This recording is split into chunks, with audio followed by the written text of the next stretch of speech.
Dans les ruelles étroites de Barcelone, sous un ciel plombé par l'orage imminent, Marilou claqua la porte de l'appartement avec une violence qui fit trembler les murs centenaires. « Je ne peux plus supporter ça » hurla-t-elle, les larmes aux yeux, en se tournant vers Oriane qui se tenait immobile, les bras croisés, le regard chargé de reproches accumulés. Et alors que le tonnerre grondait au loin, comme un écho à leur dispute, Marilou s'effondra au sol, murmurant, 10 ans, Oriane. 10 ans à te cacher comme un secret honteux. Marilou avait toujours été une femme de contraste, née dans une famille française aisée qui avait émigré en Espagne pour des affaires florissantes. Son père, un entrepreneur visionnaire, avait bâti un empire immobilier le long de la côte catalane, mais c'était sa mère, Madame Dupont, une Parisienne pur sang, rigide et traditionnaliste qui tenait les rênes du patrimoine familial. À 35 ans, Marilou gérait les propriétés avec une efficacité froide, masquant sous son tailleur impeccable une âme tourmentée. Oriane, de son côté, était une artiste andalouse de 33 ans, aux cheveux noirs bouclés et aux yeux verts perçants, qui peignait des toiles vibrantes inspirées par les flamencos et les paysages méditerranéens. Elles s'étaient rencontrées 10 ans plus tôt, lors d'une exposition à Madrid, où un regard échangé avait allumé une flamme qui refusait de s'éteindre. Mais la mère de Marilou, veuve depuis 5 ans, avait posé un ultimatum clair: l'héritage familial, ses villas luxueuses et ses comptes en banque gonflés, ne reviendraient qu'à une fille, respectable, mariée à un homme de bonne famille, perpétuant la lignée. Les rumeurs sur tes inclinations, ma fille, me déshonorent, avait-elle déclaré un soir, lors d'un dîner tendu à la villa familiale de Sitges. Marilou, terrifiée à l'idée de perdre tout, non seulement l'argent, mais l'identité liée à ce legs, avait choisi de mentir. Oriane devint un fantôme dans sa vie publique, une amie proche, une collaboratrice artistique. Elles vivaient ensemble dans un appartement discret du quartier gothique, mais aux yeux du monde, Marilou était célibataire, courtisée par des prétendants que sa mère approuvait. Les premières années furent un tourbillon de passion clandestine. Oriane, avec sa joie de vivre espagnole tempérée par une sensibilité profonde, apportait à Marilou une lumière qu'elle n'avait jamais connue. Elle se promenait main dans la main le long de la Rambla à l'aube, quand la ville dormait encore, ou passait des nuits entières à danser dans des bars cachés où la musique gitane résonnait comme un battement de cœur partagé. « Tu es mon soleil, Marilou » murmurait Oriane en l'embrassant, ses lèvres chaudes contre la peau pâle de sa compagne. Mais au fil du temps, le mensonge rongeait leur relation comme un acide lent. Oriane supportait mal les invitations déclinées, les fêtes familiales où elle n'était pas la bienvenue, les regards fuyants de Marilou quand on évoquait son avenir sentimental. Un soir, après une énième dispute, Oriane avait posé un ultimatum: choisis, Marilou. Moi ou cet héritage empoisonné. Marilou, les yeux baissés, avait répondu: donne-moi du temps. Maman est malade, elle ne vivra pas éternellement. C'était vrai, Madame Dupont luttait contre un cancer qui la rongeait depuis 2 ans. Mais ce temps s'étirait, et avec lui, les fissures dans leur amour. Marilou se surprenait à envier les couples ouverts, ceux qui défilaient fièrement lors de la Pride à Barcelone, tandis qu'elle se cachait derrière des lunettes de soleil. Puis vint le jour où tout bascula. Marilou reçut un appel de l'hôpital, sa mère était entrée en phase terminale. Elle se précipita à Sitges, où la villa surplombant la mer semblait plus froide que jamais. Assise au chevet de sa mère, elle écouta les derniers mots: promets-moi, ma fille, de vivre selon nos valeurs. L'héritage est à toi si tu épouses un homme digne. Marilou hocha la tête, la gorge serrée, mais intérieurement, elle bouillonnait. Oriane, restée à Barcelone, l'attendait avec anxiété. De retour chez elle, Marilou raconta tout. Elle veut que je me marie.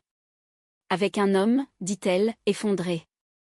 Oriane, blessée, répliqua: et tu vas le faire? Pour de l'argent? La dispute éclata, violente, chargée d'années de frustration. Marilou, dans un moment de panique, lança: peut-être. Si c'est le prix pour notre avenir. Oriane partit en claquant la porte, laissant Marilou seule avec ses regrets. Les jours suivants furent un enfer. Marilou veillait sa mère, qui déclinait rapidement, tout en envoyant des messages désespérés à Oriane, qui ne répondait pas. Elle imaginait une vie sans elle, vide, stérile, malgré la fortune. Puis, une nuit, Alors que la mer agitée cognait contre les falaises, Madame Dupont expira son dernier souffle. Marie-Lou, anéantie, appela Oriane en pleurs. Elle est partie. Viens, s'il te plaît. Oriane revint, mais avec une distance nouvelle. Elles passèrent la nuit à parler, à pleurer, à se remémorer leur début. J'ai eu peur de te perdre, avoua Marie-Lou. Mais maintenant, plus de mensonges.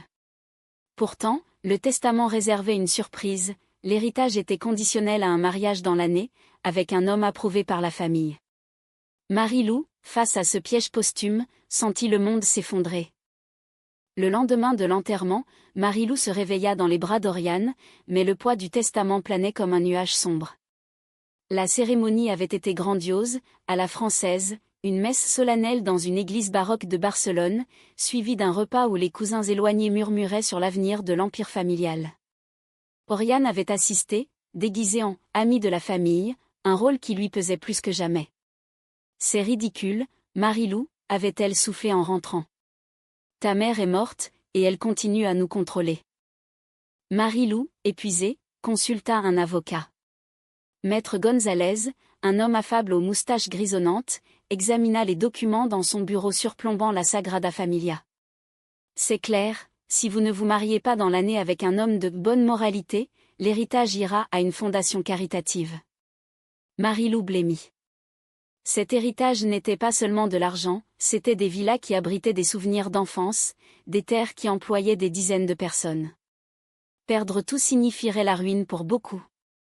Oriane, sentant la tempête approcher, proposa une solution radicale, partons. Vendons ce qu'on peut, recommençons ailleurs. En France, peut-être, où les lois sont plus progressistes. Mais Marie-Lou hésitait. Elle aimait l'Espagne, ses fêtes vibrantes, ses siestes sous le soleil, et surtout, elle se sentait liée à ce legs comme à une chaîne dorée. « Je ne peux pas abandonner », répondit-elle. C'est alors que surgit l'idée de la trahison. Un cousin éloigné, Antoine, un Français expatrié comme elle, apparut à l'horizon. Charmant, quarantenaire, il avait toujours flirté avec Marie-Lou lors des réunions familiales. Sa mère l'avait adoré. Et si on simulait un mariage, suggéra Marie-Lou un soir, alors qu'elle dînait sur la terrasse, face à la mer scintillante. Oriane rit d'abord, puis comprit qu'elle était sérieuse. « Tu es folle. » « Et après ? Un divorce rapide ?» Marie-Lou hocha la tête. « Juste pour l'héritage. Ensuite, on sera libre. » Oriane accepta à contre-cœur, mais une graine de doute germa. Antoine, informé du plan, accepta avec enthousiasme trop, peut-être. Il commença à courtiser Marie-Lou publiquement, dîner romantique, promenade sur la plage. Oriane, reléguée à l'ombre, bouillonnait de jalousie. « C'est du théâtre, mis à mort », assurait Marie-Lou. Mais les lignes se brouillaient. Un soir, après une soirée arrosée, Antoine embrassa Marie-Lou devant des témoins familiaux.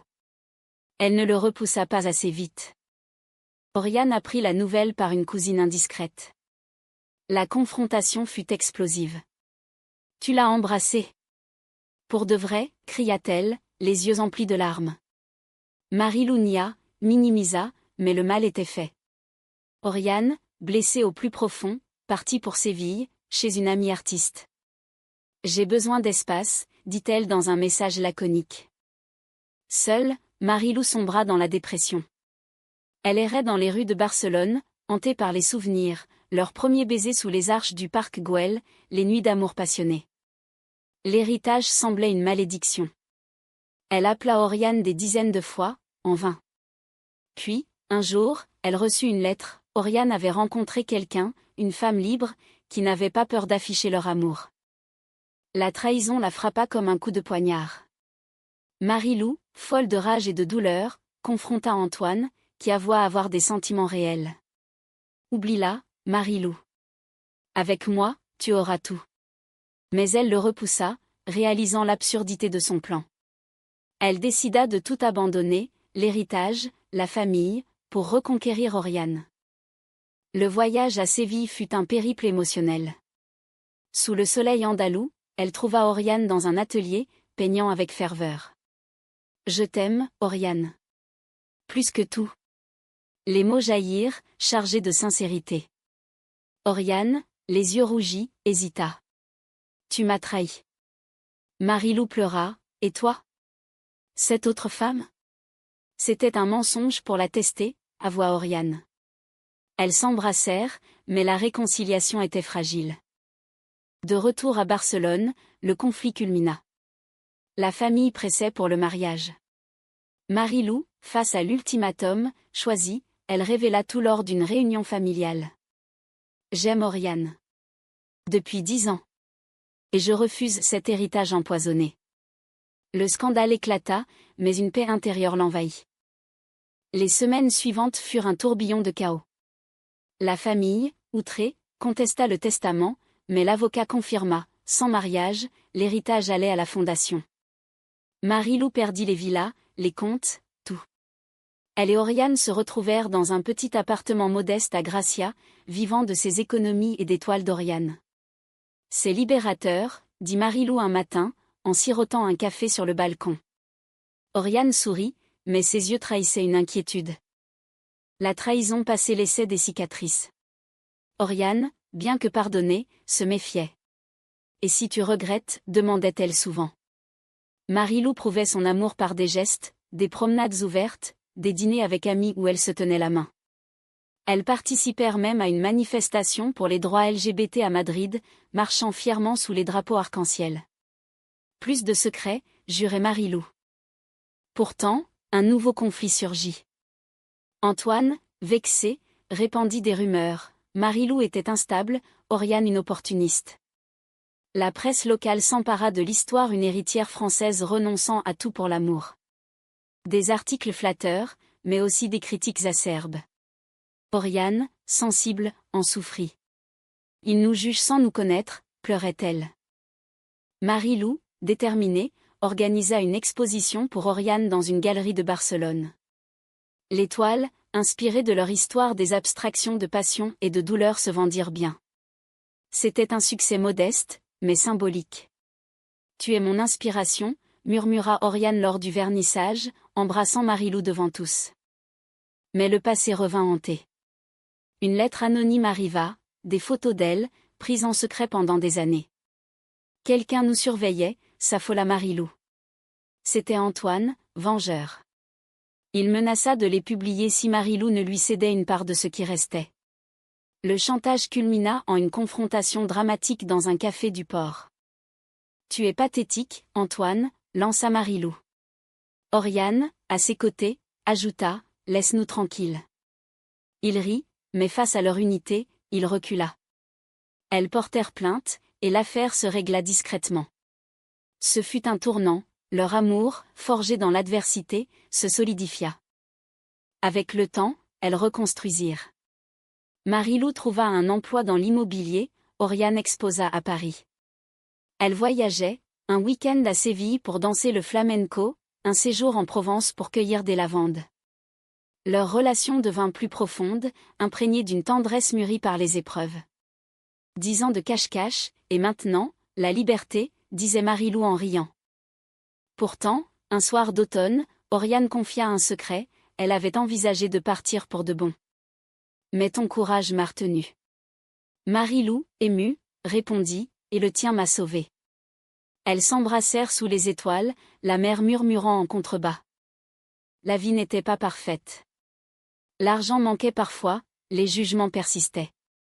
Mais elles trouvaient du réconfort dans les petites choses, un pique-nique au parc de la Ciutadella, une peinture partagée. Leur histoire inspirait d'autres, des jeunes femmes les contactaient, cherchant conseil. 1 an après la mort de la mère, Marie-Lou reçut une nouvelle, la fondation, touchée par son geste, lui offrit une petite somme pour un projet humanitaire. Elles créèrent un atelier pour artistes LGBT en difficulté. C'était une victoire personnelle, un legs plus précieux que l'or. Au fil des mois, leur amour évolua vers une maturité sereine. Marie-Lou, autrefois prisonnière de son héritage, découvrait la joie de la simplicité. Oriane, avec sa créativité bouillonnante, fleurissait dans cette liberté nouvelle. Elles adoptèrent un chat errant, qu'elles nommèrent Libertad, symbole de leur renaissance. Les disputes étaient rares, remplacées par des dialogues profonds, où elles exploraient leurs âmes comme des territoires inexplorés. Un jour, lors d'une promenade sur la plage de Barceloneta, Marilou s'agenouilla.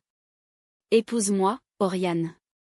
Pas pour l'argent, pas pour la famille, mais pour nous. » Oriane, les larmes aux yeux, accepta. Leur mariage fut intime, une cérémonie civile sous les palmiers, avec des amis proches. Pas de faste, juste de l'amour pur. Enfin, murmura Oriane en glissant l'anneau. La vie continua, riche d'émotions. Elles affrontèrent des tempêtes, une maladie mineure pour Marilou, une crise artistique pour Oriane, mais ensemble, elles étaient invincibles. Leur atelier devint un havre, aidant des dizaines de personnes à s'exprimer librement. Des années plus tard, assise sur la terrasse de leur petit appartement, face à la mer éternelle, Marilou serra la main d'Oriane. « Regrettes-tu quelque chose ?» demanda-t-elle. Oriane secoua la tête. « Non. Cet héritage nous a volé 10 ans, mais il nous a donné une vie authentique. » Elles s'embrassèrent, le soleil couchant peignant le ciel en rose et or. L'histoire de Marilou et Oriane devint une légende discrète dans les cercles LGBT d'Espagne et de France, un témoignage de résilience, d'amour contre les conventions. Elle rappelait que la vraie richesse réside dans le cœur, pas dans les coffres. Et ainsi, dans les ruelles de Barcelone, leur amour perdurait, humain, profond, éternel.